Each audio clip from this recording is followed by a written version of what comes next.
I have this beautiful old German violin here, and I need to do a fair bit of work on it.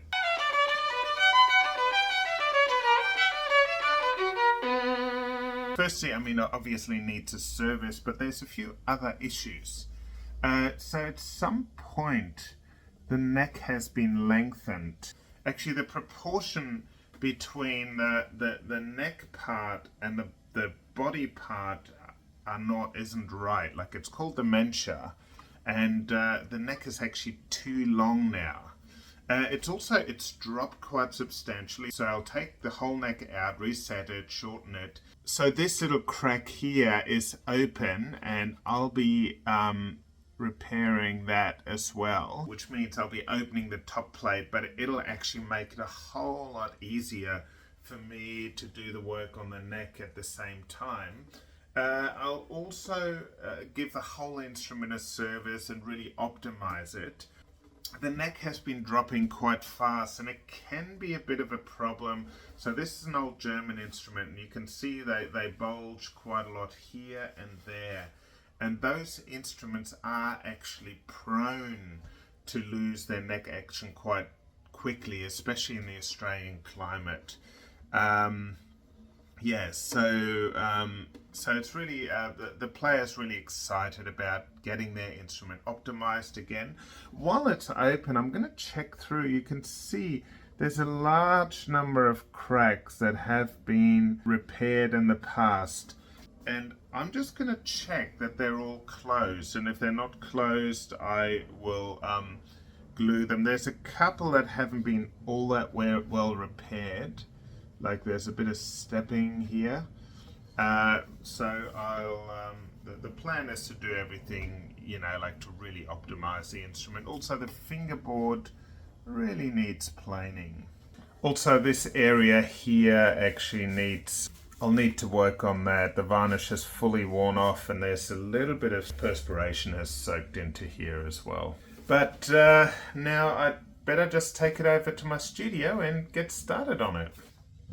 Okay, so here we go. I am going to open this violin now. Now, if you're the owner, you might not want to watch this bit. So what I do is I kind of probe around here, for weak spots. The edges of this instrument have been partially doubled, especially up around here. So they're extra fragile. See that little line there where the grain doesn't quite match up? Yeah, so it's quite weak up here. The instrument's had some perspiration damage just up around here. So that's coming undone very easily. I just hope the rest comes apart just as well. Oh yeah, it's coming apart okay. But that noise, because it's got this whole soundboard of the whole body, it's meant to amplify noises, and unfortunately when I open the instrument, it'll amplify the noise again. I don't know if you guys remember when Tusat watched me open a violin. Oh my god, you're kidding me. They were mortified. And it wasn't even their instrument. Okay, there's another weak spot just here. Oh, actually, it's coming apart very quickly. I can see all around here. There've been some open joints that have been glued over the years. Some look like they've been glued recently, but they haven't been finished properly. Yeah, this area here is very firmly glued, so I have to be super careful. Yeah, that top plate is extremely fragile. Okay, a little bit of corner just broke off, so I'm gonna have to put that into a little Ziploc bag so I don't lose it.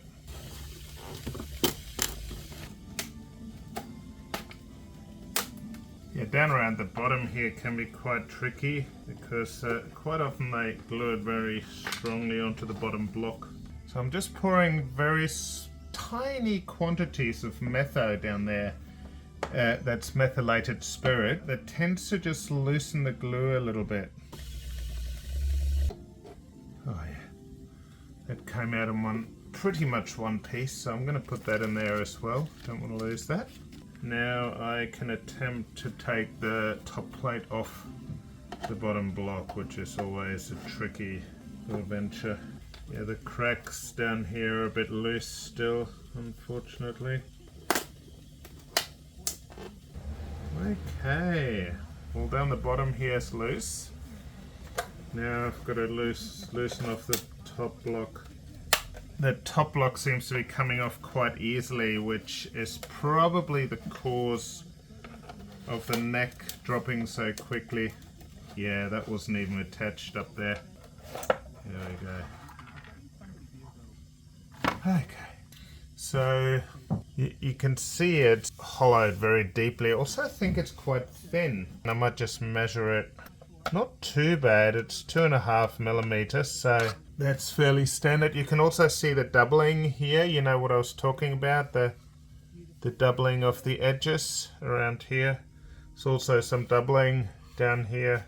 It's got a soundpost patch, and that is where I'm going to have some fun. So my worry is that when that patch was installed, there's sort of a flat section here. And so when this soundpost patch was installed, they obviously didn't quite fit it 100%. So I'm going to have some chats to the client because there's going to be some extra repairs here. These parts have been done really well. I'm so impressed. Like here, this little bit of a repair here, you can actually you can't really tell from the outside that's been repaired. That's been beautifully done. The bass bar is quite big.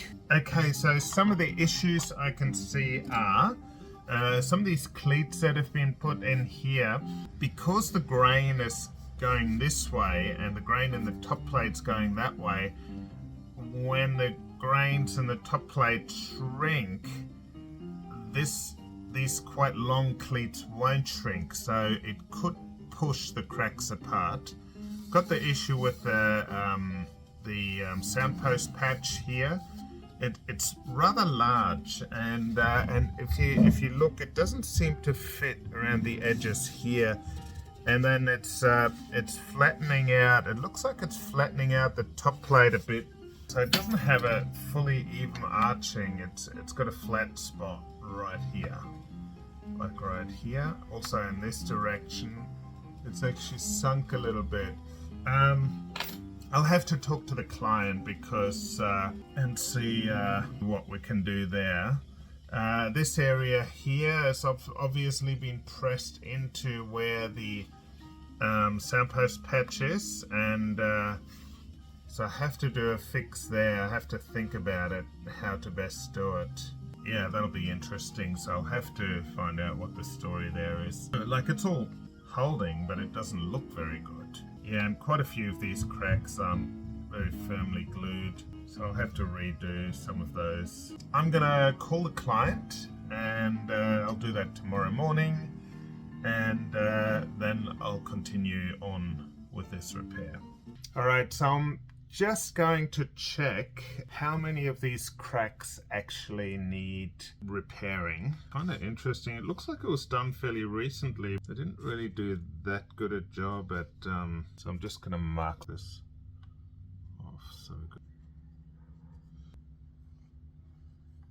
I've got to translate this into numbers, so how many cracks are actually open. Perfect. Okay, good. So 5.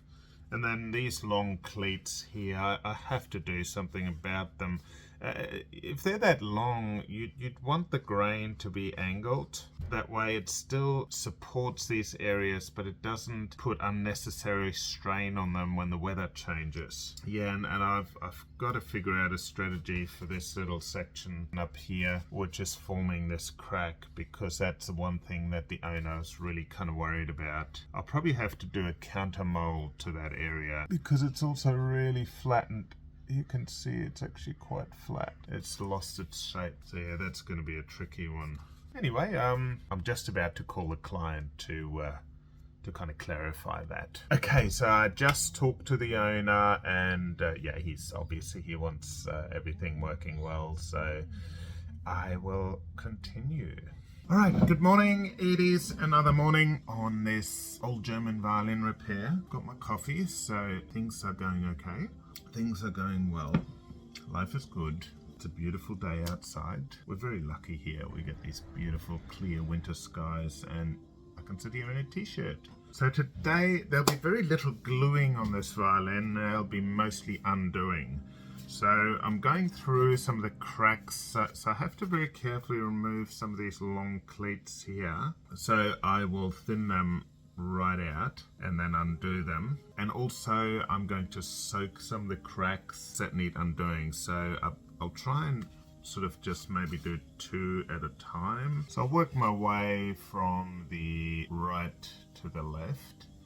And I'll do this crack as well. That one hasn't actually been lined properly up here. So you can see it's been glued from the outside, but it just didn't hold. So I'll be soaking that one as well. Got to be careful soaking some of the cracks near the ends. Like I can't leave it too long because we don't want the edge doubling to come apart. I use cotton wool to soak the cracks because I can create like these very thin lines of cotton wool up.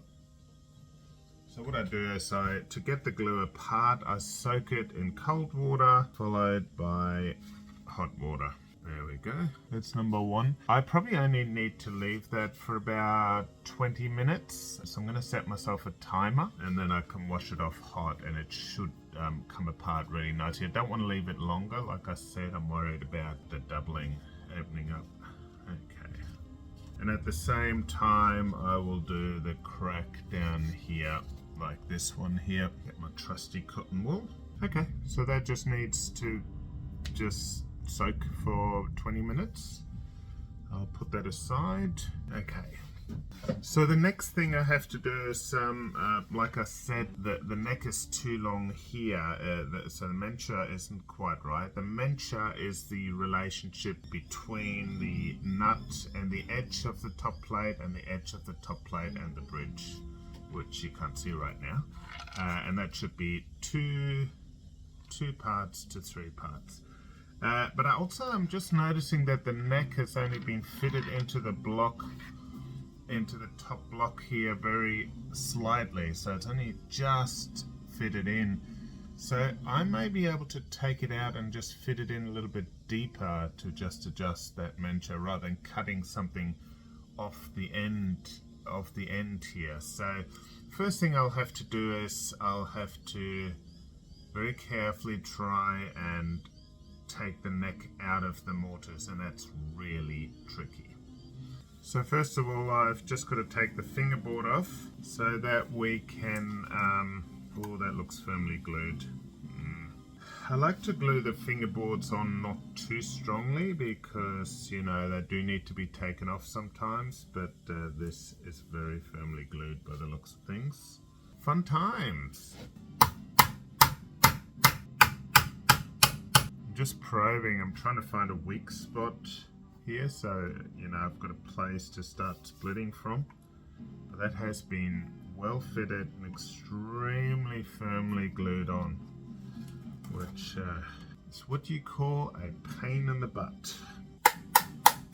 Okay, I'm finally getting somewhere. I started from the other side and that seems to be working better. So I'm just dropping little bits of methylated spirits into here, and so methylated spirits has this effect. It kind of evaporates very quickly, so it cools down and it causes condensation, and it seems to be able to pry apart, break apart pipe glue, which is quite amazing. But of course you have to be extremely careful because not only does methylated spirits break apart the glue, it can also dissolve the varnish, so I cannot get any methylated spirits on the varnish at the same time. So, oh, here we go. Look at that! Woohoo! Wow, look at this incredible join. I have never seen a dovetail join done on the base of a neck. That's actually quite impressive. And you can see it slightly flanging outwards, so it really can't come apart. So that's like a Japanese join. That's actually kind of beautiful. That's actually a very innovative method to lengthening a neck, because you can potentially keep the original neck of the instrument and lengthen it without removing all the original material. I mean, that is actually very creative. Unfortunately, it's quite visible, but I should be able to make it less visible. That's impressive. That's really impressive. Wow. I love how creative some people in my industry are. That's actually really something else. So the neck should be sitting quite substantially, like a fair bit further into this top block here. And it's very shallow. You can see it's only just inside. That's like, we're talking 2.5 millimeters, and that's not enough. It should be in at least 5 millimeters. Just from what I know, I'll read the exact measurements. I think it's between 5 and 6 millimeters that it should be inserted into that top block. So that's that's interesting. Anyway, now the next challenge will be taking the neck out of the top block. Yeah, that'll be fun. Oh well, it seems I was able to get a knife in there very easily. So now again, so I've got the knife this far in. I'm going to use a really thin knife to try and get down further. But again, I'm going to drop a bit of methylated spirits down here just to allow it to do some of the work for me. It causes, like I said, it causes condensation. I'm just going to leave that sitting here for a while. Okay, so I've been doing this for a while now. I've been just very gently prying away. This is always the best moment. The moment everything comes apart. So now, yeah, with it being fitted so shallow, I should be able to just fit it deeper. I may not even need to shorten the neck. Like I'll measure it all, and I'll actually mark off the menture. So the menture is 100. It should be 130 millimeters, and all I need is a ruler. Okay, so I'm just going to measure this out to 130. Yes, here I'll be able to fairly easily make that work, because 130 is here. So it gives me, so that's 130 mils here, which is pretty much on the line of where they put in the new neck. So all I need to do is actually fit the neck in like deeper this way. That should totally work beautifully. Nice. Okay, that's exciting. All right, I'm gonna leave this for now, and I will clean this crack. So the next step here, of course, will be I have to fit the fingerboard back on. Yeah, I actually have to glue the fingerboard back on. So I might, but I've got to, before I do that, I've got to just smooth this out, get this all right. So I'm just going to clean this crack out. It's been more than 20 minutes. Okay, here we go. There's a tiny cleaning brush here.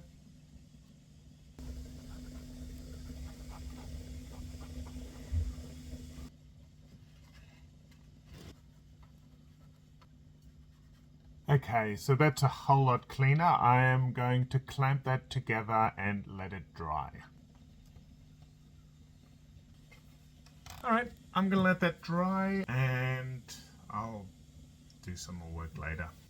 Okay, this has rested like this. I basically let this area dry, and it's time to just glue the crack. My glue is bubbling over there. Okay, I've got my clamp ready. Let me see, I'm just gonna get a little other clamp ready. There we go. All right. Just gonna clean that a little bit. Then I will put this clamp on first. You can see the glue already squeezing out. Just gonna put a second clamp here. That's just to stop the other clamp from slipping, and then I still want to do this clamp as well. Okay, beautiful. I'll just leave this to dry. I'm literally going to leave it to dry till late this afternoon, or possibly even tomorrow. I'll see you then. Okay, so I took the clamps off and it's glued quite nicely here.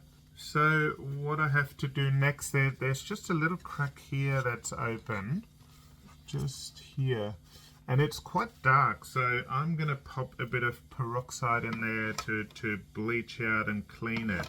So I'll take a fairly strong hydrogen peroxide, 35% solution. I'll just carefully put it on this area and it should soak into the crack.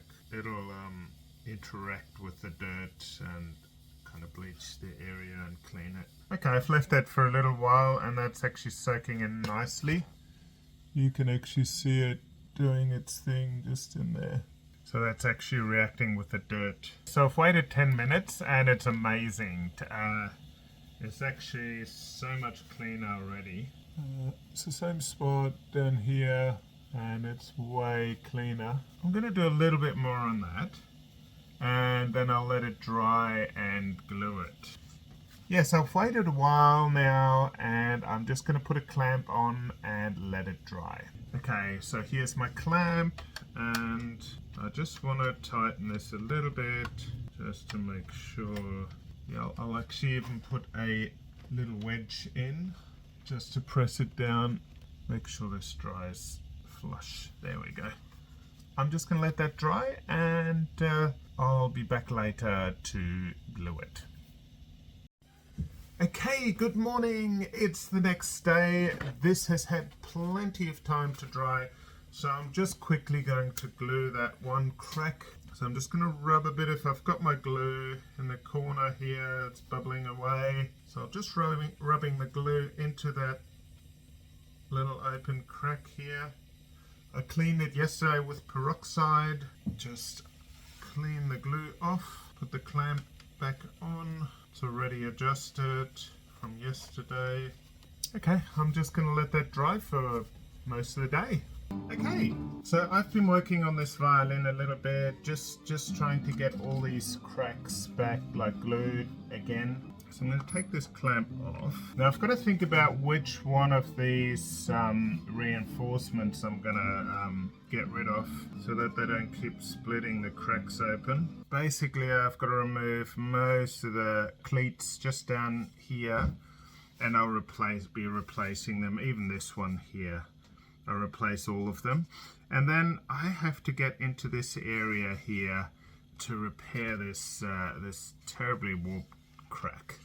So I'm gonna do, I will actually do like a little counter mold for this one because I have to get the shape right again. You can see on this side, you know, it's nicely rounded, and then you get to here and it's just this flat spot and dent, and it is because of this patch on the inside here that has is coarse. So I'm actually going to remove just a section of this patch. I'm not going to do the full soundpost patch, like remove the full thing, because the rest of it seems to be working quite well. And a soundpost patch repair is thousands of dollars. It is really expensive. And then I will glue and press this crack here back into the correct shape, and then I will just make a section of patch that will go back into here to make sure that it stays solid and retains its shape, but I'll probably angle the grain slightly just to give it some extra strength. So let's remove some of these. Yeah, some of these reinforcements like just came loose, like they weren't even glued on properly. And the real problem here is, I've explained it before, but the real problem is that the top plate, the grain goes this way. Yeah, so you can clearly see the annual growth rings, and the timber does shrinks a lot more this way than it does that way. So obviously timber is designed, it has a capillary action, it's able to suck liquid from the sap of the tree from the ground up right into the leaves and then push it back. So it's a whole rhythm, very much like our body, the blood circulation in our body. And so it works very well this way. And so as it dries, the timber will just kind of deflate and it will shrink. But it doesn't shrink much this way.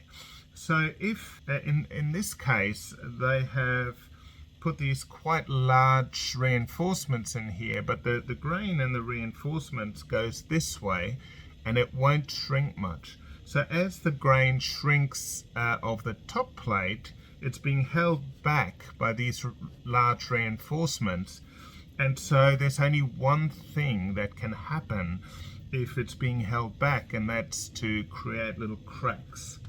And so doing these long reinforcements really does not reinforce the cracks. It will reinforce them in the right environment if the humidity is totally stable, but it's not. So as soon as it dries, the top plate shrinks, the cracks will open up. So that's why I'm removing these long ones.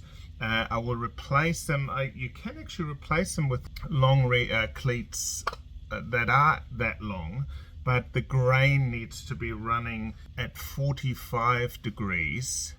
And when it's running at 45 degrees, it still has that reinforcement strength, but also it will shrink more in line with the top plate. Not fully, but mostly. But it's enough for the cleats to be strong enough. Little science lesson of today. Okay, so it's the next day. The violin has actually dried, like this whole area is dried out, and I have marked all the places I want to put reinforcements. Now I want to put these reinforcements, I don't want to have the grain going opposite, so I want to angle the grain. So I found a nice piece of spruce here. It's actually to cut off from making a violin, a top plate. And I've already angled this at approximately 45 degrees. So I'm just going to cut a whole heap of like strips of this at 45 degrees that I can use in the future. Alright, I'm going to go to the saw and get started.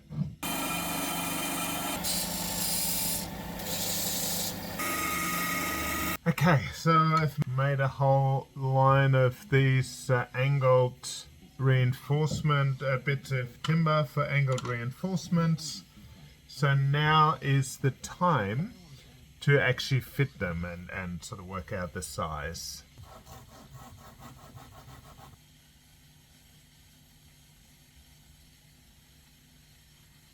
Okay, I'm just going to glue 3 of these little reinforcement cleats in.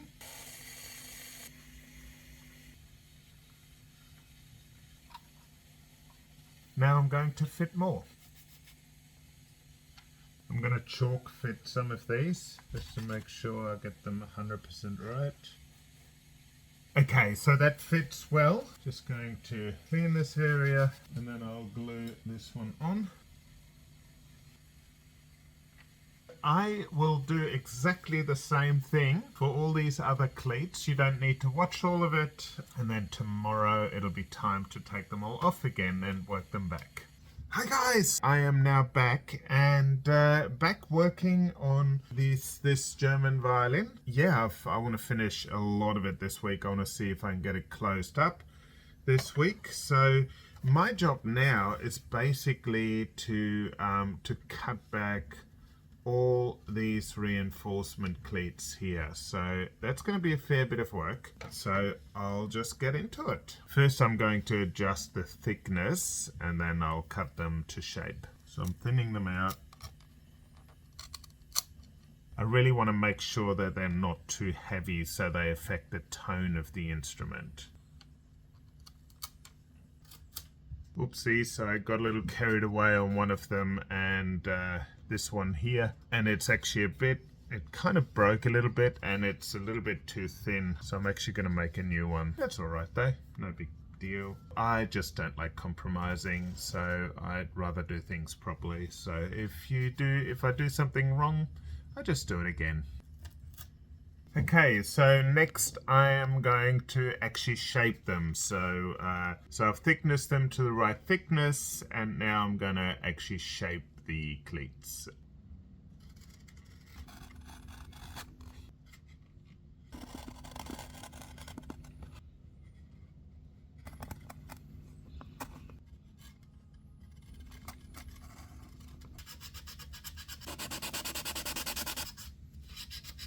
I have very close to finish the first 2.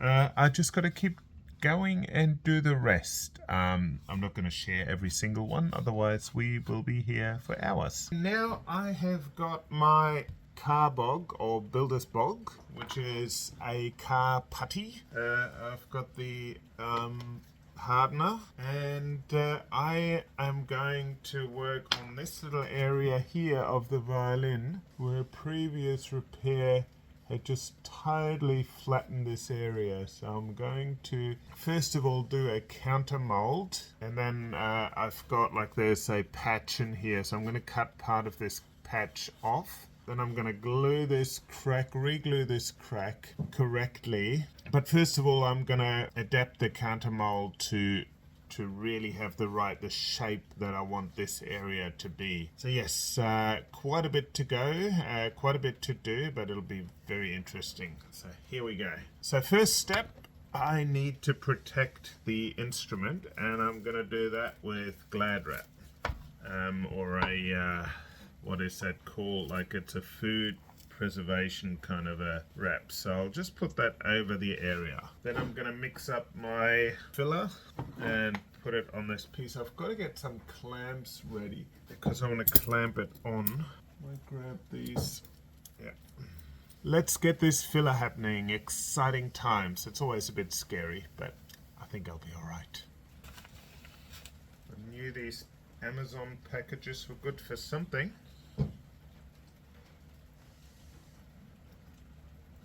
Okay, I've got to put the clamps on quickly. So that's clamped into place. I think sometimes a third hand would come in really handy, literally, dad joke. But it's squeezing through nicely on this side. You can see it's all squeezing through, and it looks like the counter mold is in exactly the right place. So I'll just let that harden. I'll just leave it. I may even leave it overnight. Yeah, then the time's come to work on this crack area. I'll see if I leave it overnight or not. Depends what time dinner is. I'm gonna leave it here because we're off on a 1-week holiday, but when I come back, you'll see what happens when I take that mold off, how it all turns out, and you'll also see if I'll actually get that crack shaped right. It's a really tricky one, but I'm very confident I can get it looking amazing. So make sure you subscribe to my channel and hit the little bell so you find out when I publish the second part of this video. Also, give me a like if you liked what I'm doing, because I think it helps the algorithm and more people will get to see my video, I think. Anyway, music brings people together, so keep making beautiful music, stay well, and I'll see you guys in the next part of this video. Thanks for watching. See ya!